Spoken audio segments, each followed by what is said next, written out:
جب ہم نے گریجویشن مکمل کر لی تو میں گھر میں بیٹھ گئی۔ ثنا کے بھی ابو کا تبادلہ ہو گیا اور وہ لوگ سیالکوٹ چلے گئے۔ گھر میں اب میں سارا دن ناولوں یا کتابوں میں گھسی رہتی، اور رات جب سب سو جاتے، فرحاد بھی اپنی جاب سے آ چکا ہوتا تو ہم فون پر باتیں کرتے۔ یہی بس میری زندگی تھی۔ وہ ایک سلجھا ہوا نوجوان تھا، اس کی باتیں بے حد متاثر کن تھیں۔ ایک روز میرے تایا اور ان کا بڑا بیٹا ساجد بھائی ہمارے گھر آئے۔ میرے یہ تایا کراچی میں رہتے تھے اور اب ہمارے ہاں ان کا آنا شاذ و نادر ہی ہوتا تھا، کیونکہ انہیں کاروبار سے ہی فرصت نہ ملتی تھی کہ جو بیرون ممالک تک تھا۔ تایا ابو کے بچے بھی یہاں بس کسی شادی وغیرہ میں شرکت کو ہی آتے تھے۔ تاہم میرے والد سے فون پر تایا ابو کا رابطہ رہتا تھا اور دونوں بھائیوں میں بہت محبت تھی۔ تایا ہم سے بھی بے حد محبت کرتے تھے۔ ہر عید وغیرہ پر ہم سب کو تحفے تحائف ضرور بھجواتے۔ اس بار بھی اگلی ہی صبح وہ لوگ واپس چلے گئے۔ ان کے جانے کے بعد ابو نے مجھے بتایا کہ ان کا اور ان کے بھائی کا شروع سے ہی ارادہ تھا کہ رملہ کا رشتہ بھائی کے چھوٹے بیٹے احسن سے کریں گے، اور اب بھائی صاحب اس سلسلے میں مجھ سے باقاعدہ بات کرنے آئے تھے۔ بھلا مجھے کیا اعتراض ہو سکتا تھا اگر بیٹی اتنے اچھے گھر میں بیاہی جائے؟ بس میں نے بھائی صاحب سے بات پکی کر لی ہے۔ اس بات سے گھر میں سبھی خوش تھے، صرف میرے تایا ہم سے کہیں زیادہ خوشحال تھے، اور پورے خاندان میں ان کا ایک اچھا نام تھا۔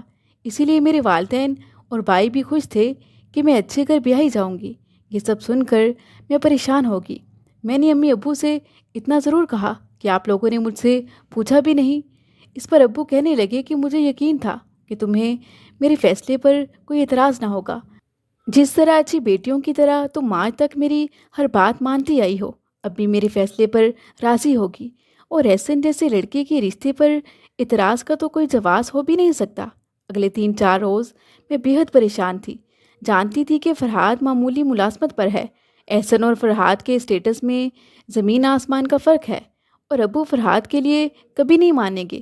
پھر بھی سوچا کہ کیوں نہ امی سے بات کروں، یا پھر کسی بہانے فرحاد کا امی ابو سے تعارف کرا دوں، کیا پتہ کوئی سبب بن جائے۔ میں نے امی کو اس کے بارے میں بتایا اور کہا کہ میں ثنا کے کزن کو پسند کرتی ہوں۔ امی نے مجھ سے اس کے بارے میں ساری تفصیل پوچھی تو وہ کہنے لگیں، احسن اس لڑکے سے 1000 گنا بہتر ہے، اور اپنے باپ کے غصے کو جانتی ہو نا، تمہارے ابو کبھی نہیں مانیں گے۔ اور سب سے بڑی بات کہ تم نے پہلے ہمیں کیوں نہ بتایا۔ قصہ مختصر کہ میں نے امی کو کافی منایا کہ وہ ایک بار فرحاد سے ملے، ہو سکتا ہے وہ انہیں بہت پسند آئے، اور پھر وہ ابو کو منا لیں۔ میں نے ان سے کہا کہ کیوں نہ ہم اسے کسی بہانے، مثلاً ثنا کے ساتھ اس کے کزن کے طور پر گھر بلا لیں۔ یوں امی نے منت سماجت کے بعد مجھے اجازت دے دی، اور میں نے ثنا کو اپنے گھر چائے پر بلا لیا۔ وہ ثنا کے ساتھ آیا۔ یوں ظاہر کیا کہ ثنا یہاں اپنے ماموں کے گھر آئی ہوئی تھی، تو وہ اپنے کزن کے ساتھ مجھ سے ملنے آ گئی۔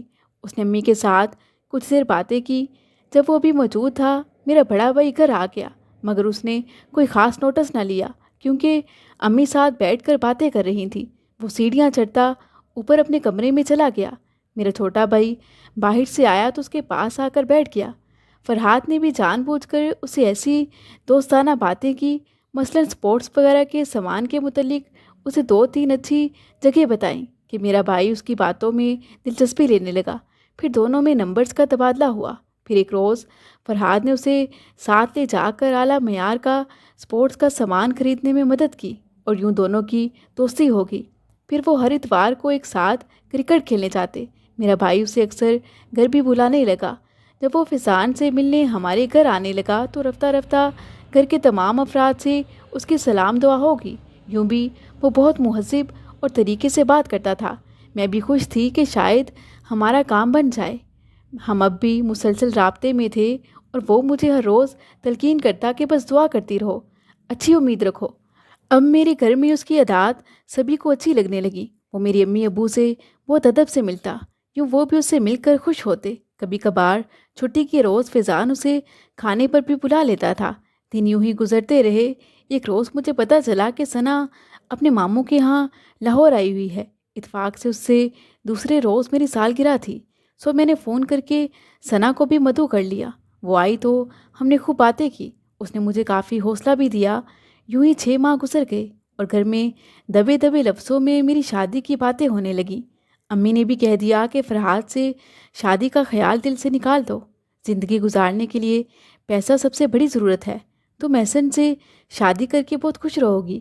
بیٹی، میں تمہیں یہی سمجھاؤں گی کہ پیار محبت ان سب چیزوں میں صرف شادی سے پہلے ہی لطف ملتا ہے، شادی کے بعد زندگی پہلے جیسی نہیں رہتی، پھر چاہے محبت کی شادی ہو یا والدین کی پسند کی، شوہر شوہر ہی ہوتا ہے اور بیوی بیوی ہی، تب وہی زندگی پرسکون لگتی ہے کہ جس میں انسان کے پاس آسائشیں ہوں، اسے کسی چیز کے لیے ترسنا نہ پڑے۔ فرحات سے شادی کر کے تم ان آسائشوں سے محروم ہو جاؤ گی، اس لیے بہتر یہی ہے کہ تم احسن سے شادی کر لو اور فرحات کے بارے میں اپنے باپ سے کوئی بھی بات نہ کرو، کیونکہ وہ بھی تمہارے بھلے کے لیے ہی یہ سب کچھ کر رہے ہیں۔ وہ فرحات سے تمہاری شادی کے لیے نہیں مانیں گے، اس لیے ان سے بات کر کے ان کی نظروں سے اپنی عزت مت گھٹاؤ۔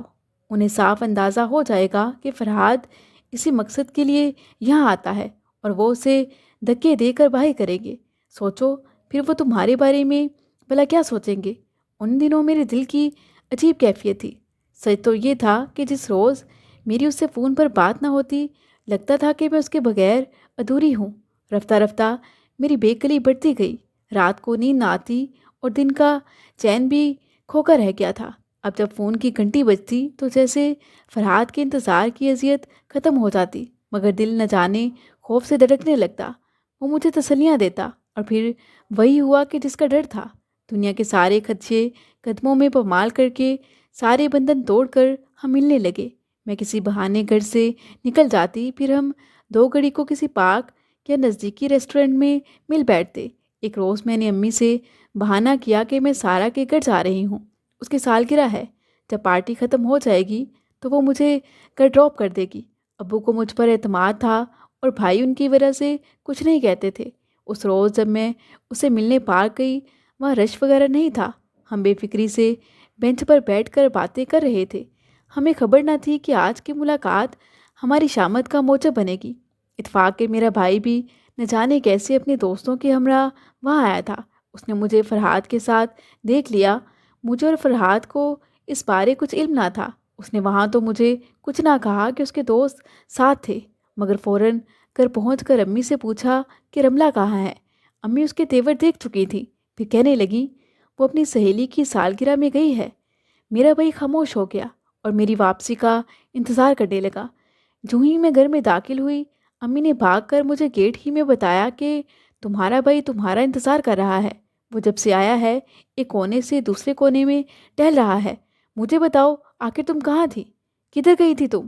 اتنے میں بھائی وہاں آ گیا اور غصے سے مجھ سے پوچھنے لگا، سچ سچ بتاؤ کہ تم کہاں گئی تھی؟ میں ڈر گئی۔ میں نے ڈرتے ڈرتے کہا، بھائی میں اپنی دوست کی سالگرہ میں گئی تھی۔ تبھی وہ غصے میں دھاڑا، تو پارک میں اس فرحات کے ساتھ کیا تمہارا بھوت بیٹھا تھا؟ یہ سن کر میرے پیروں سے زمین نکل گئی۔ بھائی چلاتے ہوئے کہنے لگے، میں تجھے کیا سمجھتا تھا اور تو کیا نکلی؟ اس کے بعد میں کچھ نہ بول سکی اور رونے لگی۔ امی مجھے اپنے کمرے میں لے گئی اور کہنے لگی، سچ سچ بتاؤ آخر کیا بات ہے، کیا تم واقعی اس سے ملنے گئی تھی؟ ارے اپنے ہاتھوں اپنی عزت کا جنازہ نکلوا لیا۔ میں نے روتے ہوئے کہا، امی آپ جانتی ہیں کہ میں فرحات سے محبت کرتی ہوں، آپ تو میری مدد کیجیے، میں صرف اسی سے شادی کرنا چاہتی ہوں۔ امی حیرت سے میرا منہ تکنے لگی اور پھر بولی، تم ہوش میں تو ہو؟ کتنا سمجھایا تھا تمہیں، پھر وہی باتیں؟ ہم تمہیں اندھے کنویں میں گرنے نہیں دے سکتے۔ تجھے خود کا خیال نہیں، لیکن ہمیں تمہارا ہے۔ کیا بتائیں گے ہم لوگوں کو اپنے داماد کے بارے؟ کیا تمہیں زندگی کا ساتھی چننے کو یہ مفلس ہی ملا تھا، جبکہ تمہارا رشتہ ایک اعلیٰ خاندان میں ہو چکا ہے؟ آخر کیوں تمہیں اپنے مستقبل اور ہماری عزت کا کچھ خیال نہیں ہے؟ اگر تمہارے ابو کو تمہاری اس سے ملاقاتوں کا پتہ چل گیا تو وہ تمہارا اور اس کا دونوں کا بہت برا حال کریں گے۔ امی دیر تک مجھے سمجھاتی رہیں، مگر میری عقل کے دروازے بند ہو چکے تھے۔ میں بس روئے جا رہی تھی اور ان کی کوئی بھی بات نہیں سمجھ پا رہی تھی۔ رات جب وہ سو گئیں، میں نے فرحات کو فون کیا اور تمام احوال کہہ سنایا۔ وہ بھی کہنے لگا، اب یہ جدائی ہم مزید نہیں سہیں گے۔ تم جانتی ہو کہ میرے گھر والوں نے بھی میرا رشتہ میری کزن سے کیا تھا، مگر میں نے تمہاری خاطر ٹھکرا دیا۔ اب تو کوئی میرے رشتے کی بات تک نہیں کرتا، کیونکہ میرے سارے خاندان کو علم ہے کہ میں صرف تمہیں اپنا جیون ساتھی بنانا چاہتا ہوں۔